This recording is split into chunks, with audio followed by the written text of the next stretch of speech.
শয্যাগত অৱস্থাত থকা বহু ৰোগী সম্পূৰ্ণ সুস্থ হৈ ঘৰলৈ উভতে এটা থেৰাপি চেণ্টাৰৰ পৰা 4 বছৰৰ পৰা পেৰালাইছিছ হৈ থকা ৰোগী মাত্ৰ 2 মাহত সম্পূৰ্ণ সুস্থ হৈ উঠিল এই থেৰাপি চেণ্টাৰটোত একচুৱেলি মোৰ প্ৰেছাৰ ষ্ট্ৰক হৈছিলে 2020ত জাষ্ট যেন তেন উঠিব পাৰোঁ বহিব পাৰোঁ মই আপোনাক কৈছোঁ মোৰ ফ্লুৱেঞ্চি নাছিলে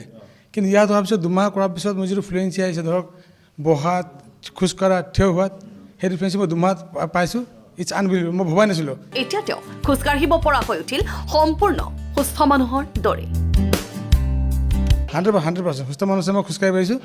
আৰু বাকী যিটো আছে মই ট্ৰিটমেণ্ট কৰি আছোঁ আৰু আগলৈ যে মই 100% কিয়ৰ হৈ যাম মই আশাবাদী কেৱল এৱেই নহয় দুৰ্ঘটনাত সম্পূৰ্ণ শৰীৰ বিকল হৈ পৰা এগৰাকী ৰোগীকো সুস্থ কৰি তুলিছে থেৰাপি চেণ্টাৰটোৱে মই চাইকেলৰ পৰা পৰিলোঁ নলাত পৰি নাৰ্ভ চেপ খালে ছাইডটো গোটেই পেৰালাইছ হৈ গ'ল বডিটো একো কৰিব নোৱাৰোঁ ইফালে কৰিব নোৱাৰোঁ ইফালে ডিঙি ঘূৰাব নোৱাৰোঁ তাই এনেকৈ কৰি পিনে ট্ৰিটমেণ্ট কৰালোঁ বহুত মেডিকেলবিলাকত ভাল নহয় এতিয়া আকৌ ইয়াত গম পালোঁ এনেকৈ বুলি এতিয়া আহি 3 মাহ হ'ল এতিয়া ভাল পাইছোঁ 30% পাৰিছোঁ এই বহি চহিবিলাক হিলাব পাৰিছোঁ নিজে বহি ভাত খাইছোঁ পাৰিছোঁ হাত বহি হিলাব পাৰিছোঁ ডিঙি চিঙিবিলাক এতিয়া আগতে নোৱাৰোঁ ভাত খাব নোৱাৰোঁ বহিব নোৱাৰোঁ এনেকৈ হাতখনো এনেকৈ হিলাব নোৱাৰোঁ তেনেকৈ এতিয়া নিজে আনিব পাৰোঁ মুখলৈ এতিয়া বহু ৰোগীয়ে ভিৰ কৰিছেহি লখিমপুৰৰ নিৰোগী নিউৰো ফিজিঅ' নামৰ এই থেৰাপি চেণ্টাৰটোত মোৰ ল'ৰা এতিয়া তাৰ 10 বছৰ সৰুৰে পৰাই তাৰ অলপ নাৰ্ভৰ প্ৰব্লেম হৈছিলে এতিয়া মানে ফিজিঅ'থেৰাপি কৰিছিলোঁ যদিও আগত ইমান ভাল পোৱা নাছিলোঁ ইয়ালৈ আহি ইমানে বেছি ভাল পাইছোঁ বহুতখিনি মানে সি ইম্প্ৰুভ হৈছে আৰু আজি এই 2 মাহ কৰিছোঁ 2 মাহ কৰোঁতে সি নিজে ৰৈ থাকিব পাৰে ঘূৰি ফুৰিব পাৰে আৰু লিখা পঢ়াখিনি বহুত এক্টিভ হৈছে মানে আগতে থিয় হ'ব পৰা নাছিলে এতিয়া ইয়াত কৰাৰ পৰা মানে সি থিয় হ'ব পাৰিছে বিশেষকৈ পেৰালাইছিছ আৰু স্পাইন কোড ইঞ্জুৰিৰ ওপৰত অধিক গুৰুত্ব দিয়ে নিৰোগী নিউৰো ফিজিঅ'ত আমি প্ৰথমতে বিশেষকৈ এতিয়া বৰ্তমান আমি স্পাইনেল কৰ্ড ইঞ্জুৰি আৰু পেৰালাইচিছৰ ওপৰতে গুৰুত্ব বেছি দিছোঁ যিহেতু আমাৰ তাত আপোনাৰ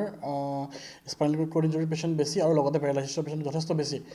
সেইটো কাৰণে আমি মেইনলি স্পাইনেল কৰ্ড ইঞ্জুৰি আৰু পেৰালাইচিছ পেচেণ্টক বেছি গুৰুত্ব আমাৰ দিয়া হৈছে কঁকালৰ বিষ আঁঠুৰ বিষ যিকোনো গাঁঠিৰ বিষ আদিৰো চিকিৎসা প্ৰদান কৰে এই থেৰাপি চেণ্টাৰটোৱে হয় ইয়াৰ উপৰি আমি সকলো ধৰণৰ গাঁঠিৰ বিষ আপোনাৰ স্পৰ্টছ ইঞ্জুৰিজ হওক কঁকালৰ বিষ হওক বাকী নিউৰলজিকেল কিবা সমস্যা হওক পেইন ৰিলেটেড হ'লেই হ'ল আমি সেই বস্তুখিনি সম্পূৰ্ণ ভালকৈ ট্ৰিটমেণ্ট কৰি আছোঁ বৰ্তমান টাইমত শিশুৰ কথা কোৱাৰ অসুবিধা খোজকাঢ়িব নোৱাৰা আদি সমস্যাৰো সমাধান দি আহিছে থেৰাপি চেণ্টাৰটোৱে আমি চেৰিব্ৰেল পেলচি হওক মাস্কুলাৰ ডিষ্ট্ৰফি হওক এই পেচেণ্টখিনিৰ আমি ট্ৰিটমেণ্ট চলাই আছোঁ কৰি আছোঁ অলৰেডি যিহেতু আমাৰ লগত অকুপেশ্যনেল থেৰাপিষ্ট আছে স্পীচ থেৰাপিষ্ট আছে লগত আমি আছোঁ তো এটা টীম হৈ আমি কাম কৰি আছোঁ ডিপাৰ্টমেণ্ট চবৰে বেলেগ বেলেগকৈ আছে